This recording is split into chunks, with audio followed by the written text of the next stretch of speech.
Hello everyone, welcome back to our channel. तो आज के एक्सप्लेनेशन में मैं आपको एक्सप्लेन करने जा रही हूँ द लैंड ऑफ मिरेकल का एपिसोड 5th एपिसोड। तो एपिसोड की स्टार्टिंग में हम फाशन की शिप को देखते हैं जो कि अपने रास्ते से गुजर ही रही होती है और उसमें फाशन अपना कल्टीवेशन कर रहा होता है डिवाइन स्टैचू के साथ। यहाँ पर हम दो लोगों को देखते हैं जो कि फाशन को देखकर उसके बारे में बातें कर रहे होते हैं। तो उनमें से एक लड़का कहता है कि जानते हो फाशन मैजिक डोमेन का एक लौता जीनियस लड़का है और इसमें कोई भी शक नहीं है कि वो अपनी कम उम्र में इंटरमीडिएट कंट्रोलर बन जाए। लेकिन हम तभी नीचे एक मॉन्स्टर को देखते हैं बट अब सीन शिफ्ट होता है उन्हीं लोगों की तरफ जिनमें से वो ये बताता है कि मैंने ये भी सुना है कि ये जो हम डिवाइन स्टैचू अपने सामने देख रहे हैं वो एक बंदे को 10th लेवल तक पहुंचाने की हिम्मत रखता है और जरूर फाशन भी 10th लेवल को कंप्लीट कर देगा। लेकिन हमारी उसकी तरह किस्मत कहाँ है, हम तो अपने लेवल होने से ही पहले मर जाएंगे। और फिर से हमें शिप के नीचे वो मॉन्स्टर दिखाई देता है। हम देखते कि फाशन को उसकी मौजूदगी का एहसास होता है और वो सबको अलर्ट रहने के लिए कह देता है क्योंकि एनिमीज ने उनके ऊपर अटैक कर दिया, इसलिए वो दोनों जाकर सारे लोगों को बता देते हैं। यहाँ दूसरी तरफ फाशन शिप के नीचे शील्ड लगा देता है जिससे कि पानी के अंदर का मॉन्स्टर शिप को ना तोड़ पाए। और फिर तभी अचानक से मौसम काला हो जाता है और चारों तरफ अंधेरा भी, और इन्हीं थंडर के बीच में वो मॉन्स्टर बाहर आता है। वो काफी ज्यादा बड़ा था और फाशन उसे देखकर ही शिप की चारों तरफ एक शील्ड लगा देता है और वो शिप एक गोले शील्ड के अंदर बंद हो जाते हैं। लेकिन हम देखते हैं कि वो मॉन्स्टर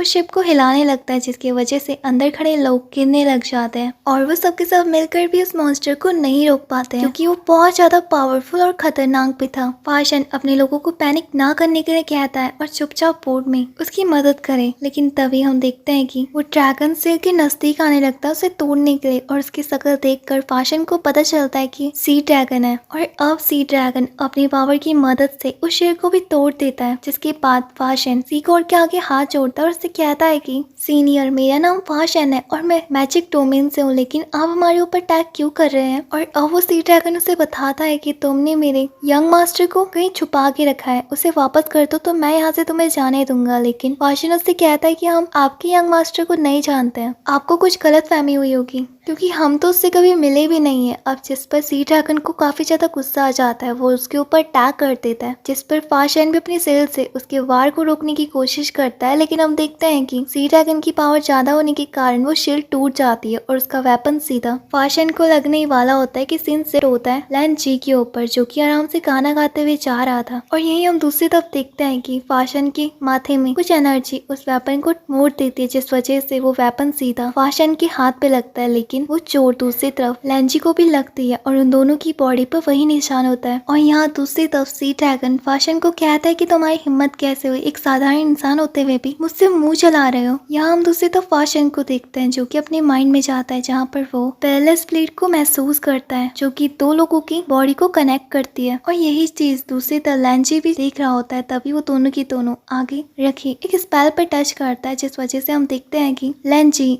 वहाँ से गायब हो जाता है और उसकी डॉल्फिन उसे ढूंढ रही होती है। लेकिन अब वो सीधा टेलीपोर्ट होकर फाशन के ऊपर गिर जाता है। सब कुछ देखकर सबके सब हैरान थे, इवन कि खुद लैंजी भी कि वो यहाँ पर क्या कर रहा है। लैंजी उससे कहता है कि उसने आखिर ऐसा क्या करा कि मैं यहाँ पर आया। और तभी पीछे सी ड्रैगन को देखकर लैंजी डर जाता है और डर के मारे फाशन के पीछे छुप जाता है और कहता है कि ये क्या है। और अब सी ड्रैगन उनसे कहता है कि तुमने हमारे यंग मास्टर को ही नहीं चुराया है बल्कि तुम्हें सीनियर्स की रिस्पेक्ट करना भी नहीं आता है और अब मैं तुम सबको मार दूंगा। जिस पर फाशन कहता है कि उससे गलती हुई है, उसने कुछ भी नहीं करा। लेकिन लैंजी फाशन को बीच में रोक देता है और सी ड्रैगन से कहता है कि चलो इसने ही कुछ करा होगा, मेरी इस पे कोई भी गलती नहीं है और मैं यहाँ से जा रहा हूँ। और अब हम देखते हैं कि जब लैंजी वहाँ से जा ही रहा होता है कि तभी सी ड्रैगन उनके ऊपर आकर अटैक कर देता है जिस वजह से लैंजी को भी काफी गुस्सा आती है और यहाँ बहुत सारे वाटर ड्रैगन उनके ऊपर अटैक कर देते हैं। यहाँ पर लैंजी अपनी पावर की मदद से उस वाटर ड्रैगन के 2 टुकड़े कर देता है जिसकी वजह से वो ब्लास्ट हो जाता है और अब लैंजी सीधा शिप में उतर जाता है। यहाँ पर हम देखते हैं कि फाशन सबके सब मिलकर उस ड्रैगन को रोकने की कोशिश करते हैं लेकिन वो काफी ज्यादा बड़ा था और पावरफुल भी जिसकी वजह से वो उनकी शिप के ऊपर अटैक किए जाता था। कि तभी वहाँ पर शिप की लकड़ी बीच में टूट जाती है और उस शिप के काफी ज्यादा टुकड़े टुकड़े भी हो जाते हैं। और दूसरी तरफ हम लैंजी को देखते हैं जो कि वहाँ पर खड़ा हुआ था कि तभी सी ड्रैगन आकर उसके ऊपर अटैक करने वाला था। लेकिन फाशन भी उसके बगल में आके खड़ा हो जाता है और अपनी पावर से उसे रोकने की कोशिश करता है। लैंजी उससे कहता है कि उसने सब कुछ क्यों करा, मरना था तो खुद ही मर लेता, पहले भी मुझे बीच में घसीटा। और अब भी यहाँ जब लैंजी भी अपनी पावर्स का इस्तेमाल कर रहा था कि तभी उसकी पावर्स सबके सब